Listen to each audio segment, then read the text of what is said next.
Actually, I'm going to take advantage of this moment, and I agree. I think with your point. The Norwegian companies, obviously the larger ones are very well established by now, and they are cash rich. I think that if you look at what happened during COVID, they clearly there's a weakness there in their business model, which is they do not really control the route to market or what happens at the point of sale with their product, and that's why they had, to a certain degree, the collapse in prices that they faced. They couldn't really channel all that volume to the market because they depend on other people getting providing them that downstream access. I wonder how they are going to adjust to that. Them being a single trick pony, right? I mean, they have a single species and setting up channels to market for a single species company. It's absolutely inefficient, right? So, but I do agree with you. I do definitely agree with you that that is their weakness. I mean, they need to get closer to the market and stop being just seafood raw material producers to be something else. Yeah, I mean, they continue to be a pure commodity player. That's why you see the swings.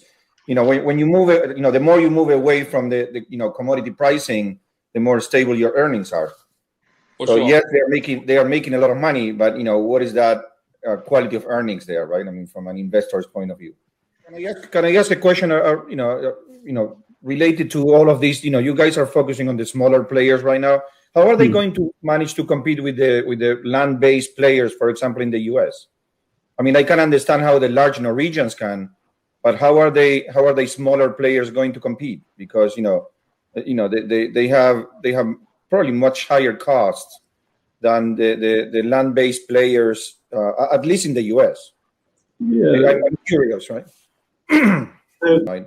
The risk here is, you have the Teslas of salmon coming up, right, that are going to disrupt the market because they are suddenly starting to churn out some fish, right? They are right next to the large population centers, and then how are the traditional, gas engine type producers going to react to that? I still don't know. I mean, I do not have an answer, but I know that something is going to happen. And as an M&A, dedicated person, I want to read the future. I don't want to be in the past. Right, Ignacio, I was keen to revert the question to you as you look so closely at the Americas region, and you're seeing these, major land-based projects emerge. And actually, I was very keen, before we get to the outside Q&A, I was keen to ask you about these, the opening up of the new Canadian coastal provinces and how you, and also the Chileans, and how you feel that all of these players will compete on a cost basis. Well, I think that's the question of the moment, right? I mean, if you look at all, we see a number of business plans for the up and coming guys, or some of the ones that are already established, and they are starting to churn out some fish, and everyone is aiming to take 10% of the U.S. market only. The problem is that when you have 5 or 6 of those, suddenly you have 50% of the U.S. market only. But then the Norwegians are going to react, and they have a lot of money, and the Chileans are going to react, and they have a lot of money, and they are large. So how is the market going to change over the next 5 years? That's the as an M&A question, that's what I want to understand, because I want to get ahead of the game and provide clients with opportunities there. I think that the right move for some of the traditional players is to make the General Motors move. You will have to go and buy into and invest into some of these land-based guys to get ahead of the game to your competitors. Otherwise, again, you're going to lag behind. I mean, you're going to be driving a traditional model in a world where there's disruption going on, and you just cannot ignore it. I mean, history will run you over. So I don't know. I think that this is going to go much, much, much faster. I think that if I were a small player, I would be very worried. I think that if you look at the history of producing fish right now, I mean, you can go and almost buy the technology. I mean, we're getting to that point where it's not that complex. and I would be, I'm much more optimistic that land-based is going to grow much faster because they are learning very fast, again, from the mistakes made in the past by other people. And I would worry, how do I get that product to the market and make money selling my fish? I mean, at a point in time, selling fish is going to be, producing a commodity. How to get it to the market, add value, satisfy my clients, and make money consistently. I think that it's where the situation is going to be. And I remember there was a phone company called Nokia at the time. Is the market, are they going to outgrow the market?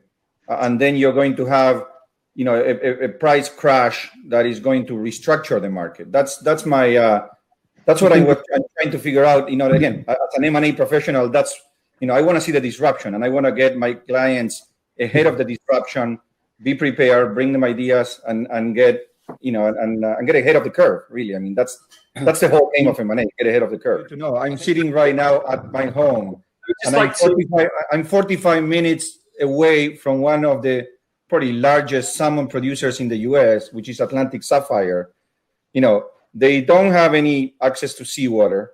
They have a marvelous company going there. I mean, it's pretty amazing what they did. Absolutely. Yes, it was expensive because it was the first, it was the first gigafactory, right? Just like Tesla, the first one was expensive. The other one is taking them, 6 months to build, and again, no access to seawater, right next to Miami, major center of consumption. And they are sitting right next to a papaya plantation. Yeah. So I don't need to be in the Nordics anymore to eat very good salmon. Ignacio, I'm going to give you a question which came on the land-based farms in America. And in addition to cost and economy of scale, what headwinds could these projects potentially face? Clearly, access to early stage capital to get them off the ground. Number one. Number two, management expertise. And number three, marketing and sales expertise. I think that eventually, the technology is going to a certain degree, standardize. Producing the fish, in a few years is not going to be the magical part of it. And what's stopping a number of potential new players is, again, access to early stage capital. Everybody wants to invest once that the fish are being produced, but nobody wants to put the money before. And then, a number of these groups that want to produce the fish are organized by people who have no commercial expertise. And like I always like to say, at a point in time, anybody can produce fish. The secret is, can you make money long term selling the fish? So those are the issues right now, in my view. One more question that I was hoping to fit into this webinar. Ignacio, please give us like an outlook for what the scenario for both the Chilean and the Canadian coastal salmon farming industries. What do you expect in terms of M&A and consolidation in those sectors? I mean, clearly Eastern Canada is one of the big growth areas, and then we look at the West Coast, British Columbia, and we see this strange phasing out of salmon farming in certain areas. What's your take on that? I think that I would go back to my forward-looking, philosophy here is, why would you put your, factors of production in the difficult places when you can put them, right next to New York to be extreme, right? What it is easier to move fresh fish or to move people and knowledge and then just produce where you can. So, yeah, I mean, to a certain degree, there is a traditional model. It's going to be there, but I think that you have to be forward-looking and decide, do I want to invest, in the gas power model, or do I want to invest in the solar power model? And I think that if I were, somebody with capital, I would look for, the most experienced people, and I would move the people and produce the fish, in the closest place to where it's going to be consumed. And eventually, I think that, with size and knowledge, the cost gets there. And and again, if I were one of the large players, I'm very, very surprised that they are not the ones really investing into the future, as opposed to continue to buy very expensive licenses, at sea, investing in the past. Like was said here in the seminar. I mean, they do have the knowledge for land-based, but they continue to invest in the old model. So again, I think there may be some consolidation of the smaller players, but if I were a large player, I would be looking to invest into the next wave here, to have my foot there. I mean, first of all, to get ahead of the curve, to learn, and to be able to apply also their own knowledge of land-based production. But something, again, more important, and I revert to this topic, they have already established a channel to the market. They know how to sell fish. They know how to make money selling fish. They know how to process it. They have the clients. And at a point in time, you're going to have a lot of producers. And the question is here, how do, like Magnús was saying, you need to continue to expand this market. So that's a little bit my view. I mean, production is interesting, but the factors of production and what's important here is going to change. What do you do if you're a Chilean CEO right now and you're looking at this and you're thinking, oh my God, you've got like huge new production facilities appearing in America. That's your market, right? I take 25 or $50 million and then invest in 2 or 3 of these, and try to get ahead with a winner. Right. Goldman is saying that Tesla is going to $1,000. That is really where the real inefficiency of the whole seafood industry is, right, Magnús? I mean, it's in the distribution part. I mean, we have become very efficient in fishing. We have become very efficient in aquaculture. Always improving, of course, but there's a high level of inefficiency and cost still embedded in the value chain all the way to the consumer. That's what Magnús. I mean, I agree with Magnús 200%. Right. Yeah. Remember that the industry is running now without restaurants almost.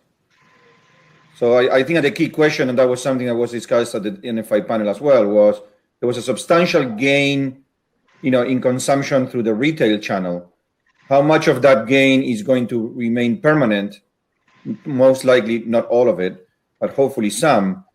But then, the restaurants are coming back, sooner or later. And it looks like more sooner than later, at least in the US, the restaurants are coming back, and that's when you're going to get the bang.